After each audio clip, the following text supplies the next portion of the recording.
Hello students, today we are going to discuss exterior angle property and under the topic lines and angles.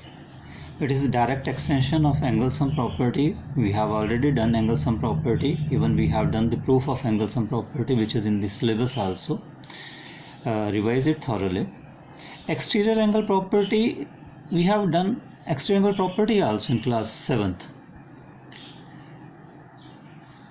But this time in 9th class we are doing it as a theorem and proof is not in there. Proof is not there in the syllabus. But however, it is widely used to solve problems. Now, exterior angle property that we have done in class 7th, let us quickly revise it. Whenever there is a triangle and a side is produced, जब भी हमारे पास जैसे ये triangle ABC है, हम इसकी एक side को प्रोड्यूस करते हैं तो उससे हमारे पास एक एंगल बनता है जो ट्राइंगल के बाहर बनता है. इस एंगल को कहा जाता है एक्सटीरियर एंगल. ये जो एक्सटीरियर एंगल बनता है इसके साथ हमें जैसे यहाँ बन रहा है, यहाँ देखिए किसी भी साइड को, इस साइड को प्रोड्यूस किया तो यहाँ बना, इस साइड को प्रोड्यूस किया तो यहाँ बना, इस साइड को प्रोड्यूस किया तो यहाँ बना. किसी भी साइड को प्रोड्यूस करने पर हमें एक एक्सटीरियर एंगल मिल जाएगा. अब ये जो एक्सटीरियर एंगल हमें मिल रहा है इसके साथ हमारे पास 3 इंटीरियर एंगल्स हैं. तो ये जो 3 इंटीरियर एंगल्स हैं अगर हम इसको ध्यान से देखें तो ये वाला एंगल है ये इस एक्सटीरियर एंगल के साथ वाला है. तो हम इसे कह सकते हैं interior adjacent angle to exterior angle. ये इंटीरियर एडजेसेंट हो गया और ये जो एक्सटीरियर एंगल है ये इसके अपोजिट हैं, साथ नहीं है, अपोजिट हैं. तो इनको कह सकते हैं इंटीरियर अपोजिट एंगल्स. तो यही हमारी एक्सटीरियर एंगल प्रॉपर्टी भी है जो हमने क्लास 7th में की थी कि एक्सटीरियर एंगल जो होगा वो इंटीरियर अपोजिट एंगल्स के सम के बराबर होगा. In a triangle if a side is produced then the exterior angle so formed is equal to sum of its interior opposite angles. ये प्रॉपर्टी है जो हम 7th में भी कर चुके हैं और आप इसे घर में वेरीफाई भी कर सकते हैं. ऐसा करिएगा कि प्रोटेक्टर आपके पास है ही, बनाइए इसमें एक्सटीरियर एंगल बनाइए. जैसे आपने मान लीजिए ये वाला एक्सटीरियर एंगल सेलेक्ट कर लिया, इसकी मेज़रमेंट लीजिए प्रोटेक्टर से, इस एंगल को मेज़र करिए, इस एंगल को मेज़र करिए, इन दोनों को प्लस करिए और देखिए इसके बराबर आता है या नहीं आता. अगर कहीं आपको दिक्कत आ रही है या सेम नहीं आ रहा है तो मेरे को बताइएगा, मैं आपको इसको प्रूव करके भी दिखा दूंगा. इसके साथ हमारे पास एक एक्टिविटी भी है, वो एक्टिविटी भी मैं आपको सजेस्ट करूंगा, बताऊंगा भी कैसे करनी है. वो एक्टिविटी आपको करनी है. इनफैक्ट आपको काफ़ी एक्टिविटीज़ इस साल करनी है जो आपकी फाइनल असेसमेंट में काउंट होनी है. तो उनके बारे में हम बाद में बात करेंगे. फ़िलहाल इस प्रॉपर्टी के बारे में बात कर लेते हैं. तो ये जो प्रॉपर्टी हमारे पास है इसको फिर से एक बार क्विकली रिवाइज कर लेते हैं. जैसे मान लीजिए ये ट्राइंगल PQR है, मैंने QR को प्रोड्यूस किया तो उससे मेरे पास ये जो एंगल बन गया ये इसका एक्सटीरियर एंगल हो गया. तो ये कौन सा हो गया? Interior adjacent. और ये दोनों कौन से हो गए? Interior opposite angles. तो ये जो एंगल एक्सटीरियर होगा एंगल PRS, ये angle PRS, this will be equal to sum of interior opposite angles यानी angle P plus angle Q. Right. इससे रिलेटेड आप 2 एग्जाम्पल हैं 7 और 8 पेज 106 में आपके टेक्स्ट बुक में, उनको थॉरली पढ़िए समझिए. एग्जाम्पल 8 बहुत ज़्यादा इंपॉर्टेंट है एग्जामिनेशन पॉइंट ऑफ व्यू से, उसको समझिए. अगर उसमें दिक्कत आती है तो मुझे बताइए, तो फिर मैं उसको आपको एक वीडियो बना के एक्सप्लेन कर दूंगा. राइट. एक्सरसाइज 6.3 का क्वेश्चन नंबर 1, 2, 3, 4 और 5 ये सिंपल न्यूमेरिकल प्रॉब्लम्स हैं जहां एंगल्स कुछ दिए हैं, कुछ आपको फाइंड आउट करने हैं by using angle sum property और एक्सटीरियर एंगल प्रॉपर्टी. उन्हें ट्राई कर लीजिएगा, इनको अपने नोटबुक में करिएगा. आज मैं जो आपको करवाने वाला हूं वो इसका क्वेश्चन नंबर 6 करवाने वाला हूं. क्वेश्चन नंबर 6 एक थ्योरेटिकल क्वेश्चन है और थोड़ा सा मुश्किल भी है. इसको ज़रा ध्यान से देखिएगा, बहुत मुश्किल नहीं है लेकिन इसे ध्यान से देखना है. जो ये क्वेश्चन है आपके पास, क्वेश्चन क्या है कि अगर किसी ट्रायंगल, ओपन करिए अपने बुक ओपन कर लीजिए और क्वेश्चन नंबर 6 देखिए. क्वेश्चन क्या है कि अगर किसी ट्रायंगल में हम उसकी एक साइड को प्रोड्यूस करते हैं और एक्सटीरियर एंगल और इंटीरियर एंगल के बाइसेक्टर्स लेते हैं तो यहाँ जो एंगल बनेगा जहाँ पे वो दोनों बाइसेक्टर्स मीट करेंगे, इस पॉइंट पे जो एंगल बनेगा वो एंगल इस एंगल का हाफ होगा. ये है क्वेश्चन. अब देखिए क्या है, in triangle P Q R is produced to form exterior angle P R S. The bisector of angle P Q R that is Q T and bisector of angle PRS that is RT, they meet at point T. We have to prove angle QTR is equal to half of angle QPR, right? अब इसको prove कैसे करेंगे, question है कि इसे prove कैसे किया जाएगा. तो इसमें किसी कंस्ट्रक्शन की ज़रूरत नहीं है क्योंकि हमारे पास सफिशेंट एंगल्स बन रहे हैं, तो इन्हीं को ट्राई करेंगे. मैं इसमें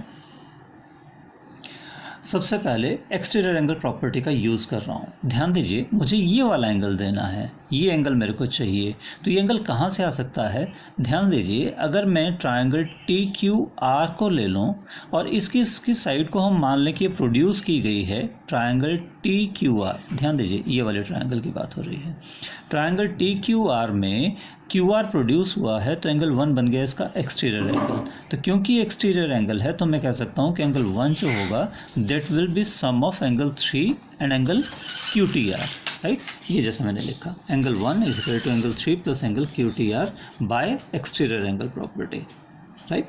और एंगल क्यू टी आर जो है, इसका मतलब अगर, क्योंकि मेरे को फाइंड आउट तो ये वाला एंगल करना है, मेरे को ये वाला एंगल चाहिए, तो अगर मैं इसको लेना चाहूँ तो एंगल 3 इधर जाएगा तो क्या हो जाएगा, माइनस. तो angle Q T are becomes angle 1 minus angle 3, right. अब मेरे को पहुंचना है एंगल क्यू पी आर तक, इस एंगल तक मुझे पहुंचना है. तो एंगल 1 को देखते हैं, एंगल 1 है क्या. एंगल 1 जो है, अगर आप ध्यान देंगे, क्योंकि आर टी जो है वो बाइसेक्टर है, मतलब एंगल 1 और 2 दोनों बराबर होंगे. बाइसेक्टर समझते हैं कि वो उस एंगल को बाइसेक्ट करेगा, यानी 2 इक्वल पार्ट्स में डिवाइड करेगा. Bisector means which divides into 2 equal parts. तो एंगल 1 और 2 बराबर हुए, तो मैं कह सकता हूँ कि ये जो एंगल 1 है ये इस पूरे एंगल पी आर एस का हाफ हो गया, क्योंकि एंगल 1 और 2 बराबर हैं. तो एंगल 1 पूरे एंगल पी आर एस का हाफ हो गया. और ऐसे ही ये एंगल 3 जो है, क्योंकि क्यू टी भी बाइसेक्टर है, तो एंगल 3 और 4 बराबर हो गए. तो 3 एंगल जो होगा वो एंगल पी क्यू आर का हाफ हो जाएगा. तो मैं कह सकता हूँ कि ये जो एंगल 1 है ये एंगल पी आर एस का हाफ है, और एंगल 3 जो है वो एंगल पी क्यू आर का हाफ है, जैसा आप देख सकते हैं.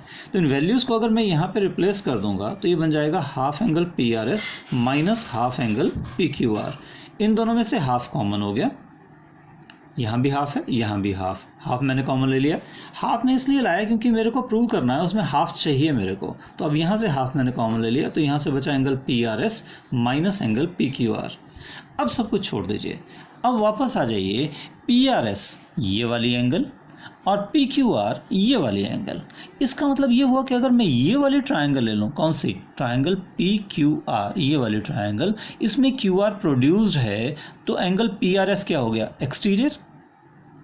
उसमें से अगर मैं एक इंटीरियर निकाल दूंगा तो दूसरा इंटीरियर आ जाएगा, क्योंकि प्रॉपर्टी क्या है कि exterior angle is equal to sum of interior opposite angles. तो ये वाला एंगल, इस पूरे एंगल पी आर एस में से, एक्सटीरियर एंगल में से, क्योंकि इन दोनों के सम के बराबर है, अगर एक निकाल दूंगा तो दूसरा बचना चाहिए.